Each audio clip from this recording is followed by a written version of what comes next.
എല്ലാവർക്കും PSC ഹെൽപ്പറിൻ്റെ മറ്റൊരു വീഡിയോയിലേക്ക് സ്വാഗതം. അപ്പോൾ ഇന്ന് നമ്മൾ ഡിസ്കസ് ചെയ്യുന്നത് മലപ്പുറം ജില്ലയിലെ LPST റാങ്ക് ലിസ്റ്റിൽ നിന്നും, അതായത് 709/2023 റാങ്ക് ലിസ്റ്റിൽ നിന്നും ആദ്യത്തെ അപ്പോയിൻമെൻറ്റ് അല്ലെങ്കിൽ അപ്പോയിൻമെൻറ്റ് ചാർട്ട് അല്ലെങ്കിൽ അഡ്വൈസ് ലിസ്റ്റ് വന്നിട്ടുണ്ട്. ഇന്നലെയാണ് അത് റിലീസായത്.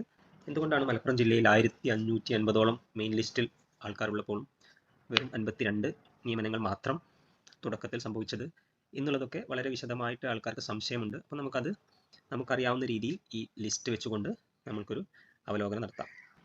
ആദ്യമായി നമ്മൾ പരിശോധിക്കുന്നത് എന്തുകൊണ്ടാണ് വെറും 52 ഒഴിവുകൾ മാത്രം റിപ്പോർട്ട് ചെയ്തിട്ടുള്ളത്, എന്തുകൊണ്ടാണ് ആദ്യത്തെ അപ്പോയിൻമെൻറ്റിൽ വെറും 52 പേർക്ക് മാത്രം അഡ്വൈസ് പോയിട്ടുള്ളത് എന്നുള്ളതാണ്. നമുക്ക് മനസ്സിലാവുന്നത് ഈ ലിസ്റ്റ് വരുന്നതിന് മുൻപുള്ള ഒഴിവുകളാണ് ഇതെല്ലാം. അതായത് 30/5/2025 അതായത് ഈ ലിസ്റ്റ് വരുന്നതിന് മുൻപ് തന്നെ റിപ്പോർട്ട് ചെയ്യപ്പെട്ട ഒഴിവുകളാണ്. യഥാർത്ഥത്തിൽ ഈ ലിസ്റ്റ് വരുന്നതിന് മുൻപുള്ള ഒഴിവുകളെല്ലാം കഴിഞ്ഞ റാങ്ക് ലിസ്റ്റിൽ നിന്നുള്ള ഉദ്യോഗാർത്ഥികൾക്ക് അവകാശപ്പെട്ടതാണ്. എന്നാൽ മലപ്പുറം ജില്ലയിൽ കഴിഞ്ഞ റാങ്ക് ലിസ്റ്റിൽ പൂർണ്ണമായും അഡ്വൈസ് കഴിഞ്ഞത് പ്രകാരം റാങ്ക് ലിസ്റ്റ് ക്യാൻസലായി പോയിട്ടുണ്ട്. മറ്റു ജില്ലകളിൽ മെയിൻ ലിസ്റ്റിൽ ആൾക്കാരുള്ളതിനാൽ അവിടെ നിന്നുമാണ് പുതുതായി വന്ന പല അഡ്വൈസുകളും പോയിട്ടുള്ളത്. യഥാർത്ഥത്തിൽ ഇപ്രാവശ്യത്തെ റിട്ടയർമെൻറ്റ് ലിസ്റ്റുകളൊന്നും തന്നെ ഈ അഡ്വൈസിൽ വന്നിട്ടില്ല. അതുകൊണ്ട് തീർച്ചയായും ഇത് നല്ലൊരു പോസിറ്റീവ് നമ്പറാണ് മലപ്പുറം ജില്ലയെ സംബന്ധിച്ചിടത്തോളം. കാരണം കാസർഗോഡ് ഇതേമാതിരി ഒരു അഡ്വൈസ് ലിസ്റ്റ് വന്നിട്ടുണ്ടായിരുന്നു. കാസർഗോഡ് വന്നിട്ടുള്ളത് 13 പേരുടെ അഡ്വൈസാണ്. ഏകദേശം 4 ഇരട്ടിയോളം ഒഴിവുകൾ ഇവിടെ റിപ്പോർട്ട് ചെയ്തിട്ടുണ്ട്. ഇനി നമുക്ക് ഈ 52 ഒഴിവുകൾ എങ്ങനെയൊക്കെയാണ് അഡ്വൈസ് പോയിട്ടുള്ളത് എന്നുള്ളത് നോക്കാം. ഈ 52 എണ്ണത്തിൽ 13, 5, 4, 3 അതായത് 5, 3, 8, 12 മൊത്തത്തിൽ 25 ഒഴിവുകൾ DA കാറ്റഗറിയിൽ പെൻഡിംഗ് ഉള്ള ടേണുകൾക്കാണ് പോയിട്ടുള്ളത്. അതുപോലെ ബാക്കിയുള്ളത് ഓപ്പൺ കാറ്റഗറിക്ക് 2, EWSന് 1, റിസർവേഷൻ കാറ്റഗറിക്ക് 2. അങ്ങനെ മൊത്തത്തിൽ 30 അഡ്വൈസുകളാണ്. യഥാർത്ഥത്തിൽ 30 പേർക്കാണ് അഡ്വൈസ് പോയിട്ടുള്ളത്. ബാക്കി 22 എണ്ണം അഡ്വൈസ് ആയിട്ടുണ്ട്. പക്ഷേ DA കാറ്റഗറിയിൽ പ്രത്യേക MD കാറ്റഗറിയിൽ ആൾക്കാരില്ലാത്തതിനാൽ അത് ഒഴിവാക്കി വെച്ചിരിക്കുകയാണ്. അവർക്ക് വേണ്ടി റിസർവായി ചെയ്ത് വെച്ചിരിക്കുകയാണ്. അത് അടുത്ത റാങ്ക് ലിസ്റ്റിൽ നിന്ന് മാത്രമേ അവർക്ക് നിയമനം നടത്തുകയുള്ളൂ.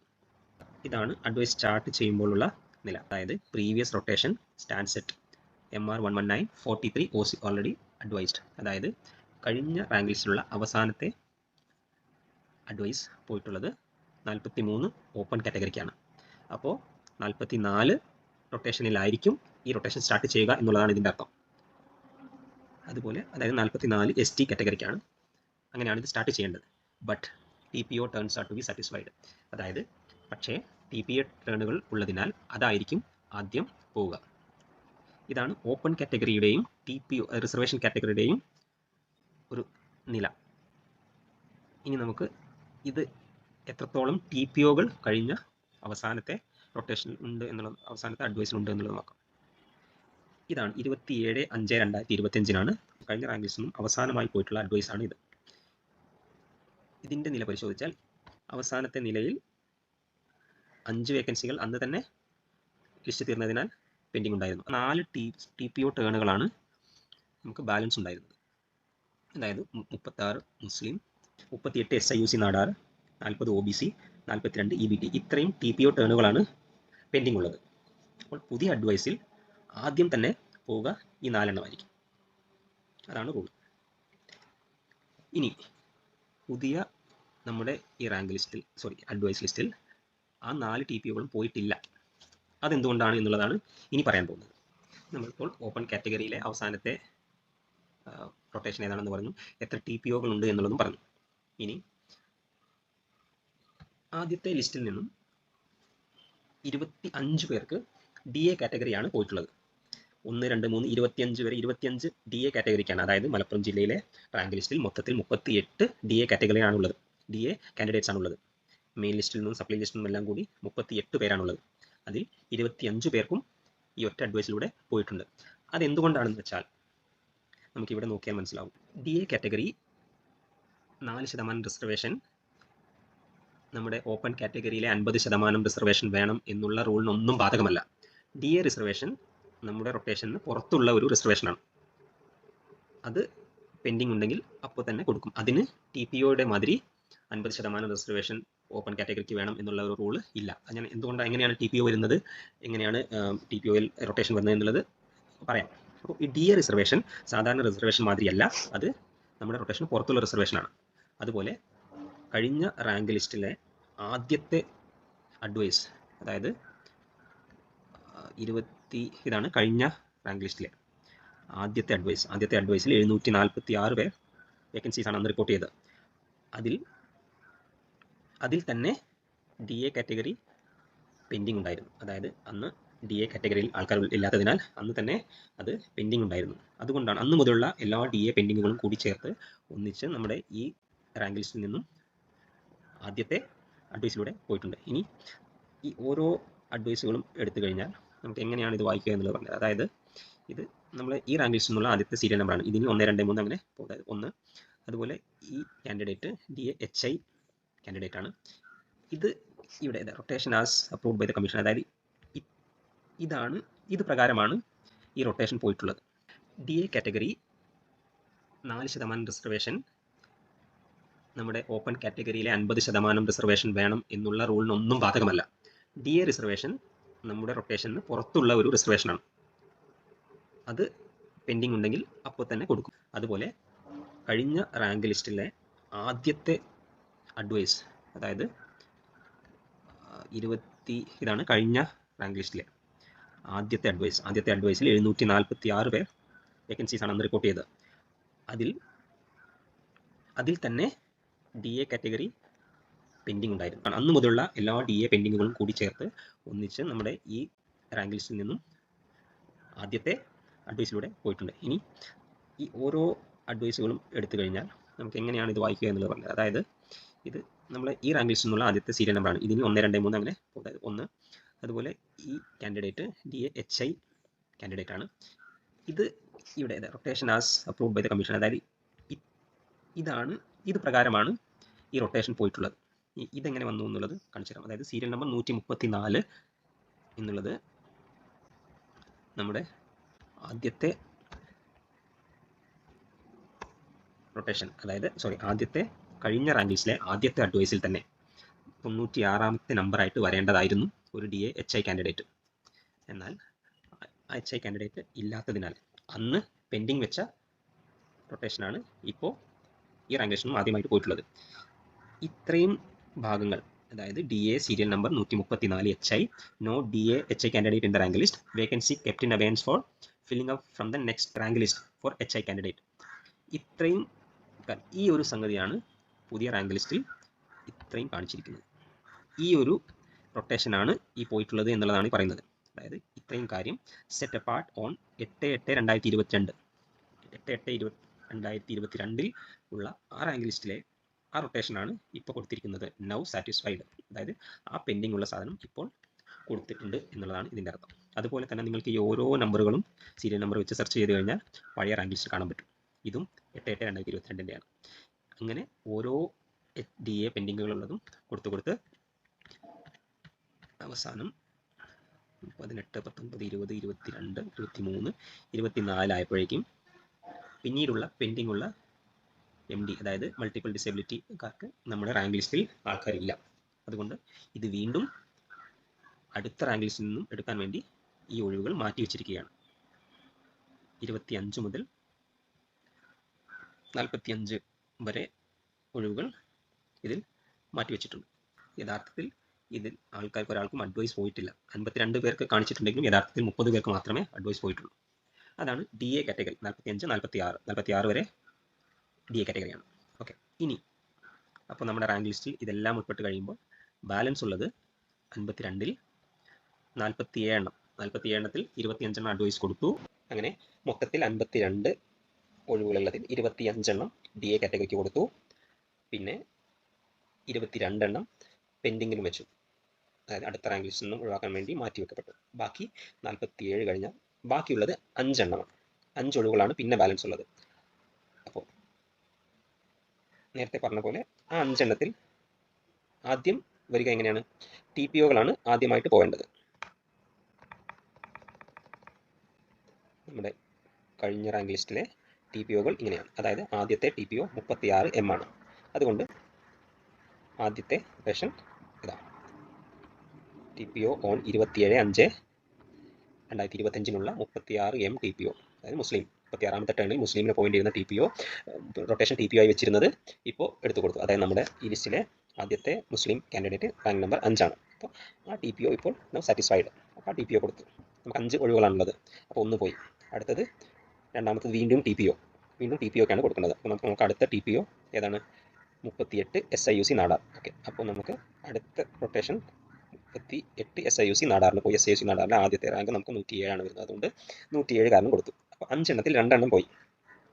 നമുക്ക് റൂൾ ഉണ്ട്, അതായത് 50% റൂൾ. അതായത് ഓപ്പൺ കാറ്റഗറിക്ക് നമ്മൾ എത്രയാണോ അഡ്വൈസ് കൊടുക്കുന്നത് അതിലെ പകുതിയോ അതിൽ കൊടുക്കും. മിനിമം പകുതി 50% ഓപ്പൺ കാറ്റഗറിക്ക് വരണം എന്നുള്ളത് റൂളാണ്. അപ്പോൾ നമുക്കുള്ളത് 5 ഒഴിവുകളാണ്. കാരണം DA കാറ്റഗറിയിലുള്ള ഒഴിവുകളൊന്നും ഈ ഒഴിവുകളിൽ ബാധകമല്ല. ഈ 50% റൂളിൽ ബാധകമേ അല്ല.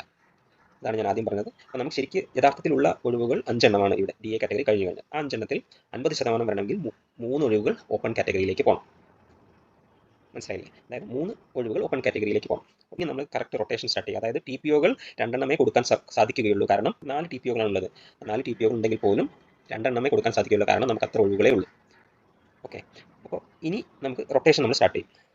ഓക്കെ, നമ്മൾ ആദ്യത്തെ റൊട്ടേഷൻ ഏതാണ്? 44 ST ആണ്. അപ്പോൾ 44 ST വീണ്ടും എന്താണ്? റിസർവേഷൻ കാറ്റഗറിയാണ്. അപ്പോൾ 44 ST നമുക്ക് റിസർവേഷൻ കാറ്റഗറി ആയതുകൊണ്ട് അത് വീണ്ടും TPO ആക്കി മാറ്റി വെച്ചു. TPO എന്ന് പറഞ്ഞാൽ അടുത്ത അഡ്വൈസ് ലിസ്റ്റ് വരുമ്പോൾ ഇതായിരിക്കും പരിഗണിക്കുക. ടെമ്പററി ആയിട്ട് ഇവരെ മാറ്റി വെച്ചിരിക്കാം. വീണ്ടും 44 കഴിഞ്ഞ് 45 ഓപ്പൺ കാറ്റഗറി എടുത്തു. വീണ്ടും 46 റൊട്ടേഷൻ വരുന്നത്. 46 വീണ്ടും മുസ്ലിം കാറ്റഗറി ആയതുകൊണ്ട് വീണ്ടും അത് TPO ആക്കി മാറ്റി വെച്ചു. 47 ഓപ്പൺ കാറ്റഗറി അതും എടുത്തു. അത് കഴിഞ്ഞൊരു MD കാറ്റഗറി വീണ്ടും MD കാറ്റഗറിക്ക് വരേണ്ടതുണ്ട്, അതും മാറ്റി വെച്ചു. പിന്നുള്ളത് 48 ആണ്. 48 SCC ആൾക്കാർ വേണ്ടത്. പക്ഷേ അത് നമുക്ക് കൊടുക്കാൻ സാധിക്കാത്തതിന് 3 ഓപ്പൺ കാറ്റഗറി വരേണ്ടതുകൊണ്ട് അതും TPO ആക്കി മാറ്റി വെച്ചു. പിന്നീട് 49 EWS ആണ്. EWSും ഓപ്പൺ കാറ്റഗറി 50% ഉള്ളിൽ വരുന്നതാണ്. ഒന്നുകിൽ ഓപ്പൺ കാറ്റഗറിയിലെ 40% പ്ലസ് 10% EWS. അങ്ങനെ 50% കാൽക്കുലേറ്റ് ചെയ്യുമ്പോൾ EWSും കൂടി വരും. അതായത് EWSകാരും 80% ഉള്ളിലുള്ളതാണ്. അതുകൊണ്ട് ആ EWSകാരനും അഡ്വൈസ് കൊടുത്തു. അങ്ങനെയാണ് ഈ 5 എണ്ണത്തിൽ 3 എണ്ണം, അതായത് 2 ഓപ്പൺ കാറ്റഗറി പ്ലസ് ഒരു EWS, 3 എണ്ണം ഓപ്പൺ കാറ്റഗറിക്കും 2 എണ്ണം റിസർവേഷൻ കാറ്റഗറിക്കും കൊടുത്തിരിക്കുന്നത്. ഇനി ഇത് കഴിഞ്ഞ് നോക്കുമ്പോൾ നമുക്കുള്ള NCA എല്ലാം അതേപാതി ഉണ്ട്. അതുപോലെ നമ്മൾ TPOകൾ നോക്കിക്കഴിഞ്ഞാൽ ഇത്രയും TPOകളായിരിക്കും. അതായത് പുതുതായിട്ട് വന്ന TPOകളും 3 TPOകളും പഴയ ബാലൻസ് ഉള്ള 2 TPO ഓർഡർ മാറിയിട്ടുണ്ടായിരിക്കും. അതായത് 40 OBC 42 EBT, 40 OBC 42 EBT. അതുപോലെ നമ്മുടെ 46, 44, 46, 48 എന്ന ടേണുകളിലുള്ള ഒഴിവുകളും TPOകളും കൂടി ഇനി 5 TPOകൾ പെൻഡിംഗ് ഉണ്ട്. മനസ്സിലായില്ലേ? ഈ TPOകൾ വരുന്നത് കൊണ്ട് തന്നെ നമ്മൾ ഉണ്ടാക്കുന്ന റൊട്ടേഷൻ ചാർട്ടിൽ ഇങ്ങനെയുള്ള മാറ്റങ്ങൾ വന്നുകൊണ്ടേയിരിക്കും. അതായത് ഇനി അടുത്ത അഡ്വൈസ് വരുമ്പോൾ ഈ TPOകൾക്ക് ആദ്യം കൊടുക്കും, പിന്നെ ഓപ്പൺ കാറ്റഗറി എടുക്കും. അതിനിടയ്ക്ക് വരുന്ന റിസർവേഷൻ കാറ്റഗറി 50%-നുള്ളിൽ അല്ലെങ്കിൽ വീണ്ടും അത് TPOയിലേക്ക് മാറ്റും. അങ്ങനെ ഈ TPOകൾ റൊട്ടേറ്റ് ചെയ്തുകൊണ്ട് വരും. നമുക്ക് അതുകൊണ്ട് തന്നെ ഒരിക്കലും നമുക്ക് കൃത്യമായി 100% റൊട്ടേഷനിൽ ഏതൊക്കെ വരുമെന്നത് പറയാൻ സാധിക്കില്ല. ഉദാഹരണത്തിന് നമുക്ക് 5 ഒഴിവുകളാണ് ഉണ്ടായിരുന്നത്. 5 ഒഴിവുകൾക്ക് പകരം 6 ഒഴിവുകളാണെങ്കിൽ സ്വാഭാവികമായിട്ടും ഇവിടെ വരിക നമ്മുടെ പെൻഡിങ് ഉണ്ടായിരുന്ന ആ TPO ഇവിടെ വരും. മനസ്സിലായില്ലേ? അപ്പോൾ ആ TPOൻ്റെ ടേണിൽ കംപ്ലീറ്റ് 3-4 റാങ്ക് മുകളിലേക്ക് വരും. അങ്ങനെ നമുക്ക് എത്രത്തോളം ഒഴിവുകളാണ് ഉള്ളത് അതിനനുസരിച്ചായിരിക്കും ഈ റൊട്ടേഷനുകൾ വരിക. TPOകൾ വരുന്നതുകൊണ്ട് ഓപ്പൺ കാറ്റഗറിക്ക് almost rotation sample rotation chart തയ്യാറാക്കിയാൽ ഏകദേശം കറക്റ്റായിട്ട് വരും. ഇനി നമുക്ക് DA റിസർവേഷൻ്റെ നമ്മളെ മലപ്പുറം റാങ്ക് ലിസ്റ്റിലുള്ള DA റിസർവേഷൻ എത്രത്തോളം പോയി, അതുപോലെ ഇനി എത്രത്തോളം പെൻഡിങ് ഉണ്ട് എന്നുള്ളത് നോക്കാം. ഈ DA റിസർവേഷൻ്റെ ലിസ്റ്റിൻ്റെ പ്രത്യേകത, ഈ ലിസ്റ്റ് സത്യത്തിൽ ഒരു സപ്ലി ലിസ്റ്റ് അല്ല. അതായത് മെയിൻ ലിസ്റ്റും സപ്ലി ലിസ്റ്റും കൂടി ചേർന്ന ഒരു ലിസ്റ്റാണത്. DA റിസർവേഷൻകാരുടെ മൊത്തത്തിലുള്ള ലിസ്റ്റാണ്. ഈ മറ്റൊരു രീതിയിൽ പറഞ്ഞാൽ, ഉദാഹരണത്തിന് ഒന്നാമത്തെ ആൾ ധനീഷ് K, സീരിയൽ നമ്പർ 1244. ഇദ്ദേഹം നമ്മുടെ മെയിൻ ലിസ്റ്റിലും, ഇതിപ്പോൾ DA റിസർവേഷൻ ലിസ്റ്റാണ്, നമ്മുടെ മെയിൻ ലിസ്റ്റിലും ഉണ്ട്. മെയിൻ ലിസ്റ്റിൽ 220 റാങ്കാരനായിട്ട് ഇവിടെയും ഉണ്ട്. ഇതേ ആൾ തന്നെയാണ് നമ്മുടെ റിസർവേഷൻ കൊടുത്തിരിക്കുന്നത്. അതിൻ്റെ അർത്ഥം ഈ പറഞ്ഞ ആൾക്കാരിൽ പലരും മെയിൻ ലിസ്റ്റിലുണ്ട്. അതായത് മെയിൻ ലിസ്റ്റിൽ നമുക്ക് 10 പേർ DA കാറ്റഗറിയിലെ ആൾക്കാരുണ്ട്. അതിനുശേഷം ബാക്കിയുള്ള ആൾക്കാരും സപ്ലിയുള്ള ആൾക്കാരും കൂടി ചേർന്ന ഒരു ലിസ്റ്റാണ് ഇത്. അതാണ് ഞാൻ പറഞ്ഞു വരുന്നത്. ഇതൊരു സപ്ലി ലിസ്റ്റ് മാത്രമല്ല, മെയിനും സപ്ലിയും കൂടിയ ഒരു ലിസ്റ്റാണ് DA കാരത്. ഇനി നമുക്ക് എത്രയൊക്കെ പോയി എന്നുള്ളത് നോക്കാം. അതായത് DA LV റിസർവേഷനിൽ 13 പേർക്ക് അഡ്വൈസ് പോയി. അതായത് ഇത്രയും പേർക്ക് പോയിട്ടുണ്ട്. ഇനി ബാക്കിയുള്ളത് ഒരാൾ മാത്രം, ഒരാൾക്കും കൂടി DA LVയിൽ പോകാനുണ്ട്. DA HI 5 പേർക്ക് പോയിട്ടുണ്ട്, അതായത് ഈ ലിസ്റ്റിലുള്ള 5 പേർക്കും പോയിട്ടുണ്ട്.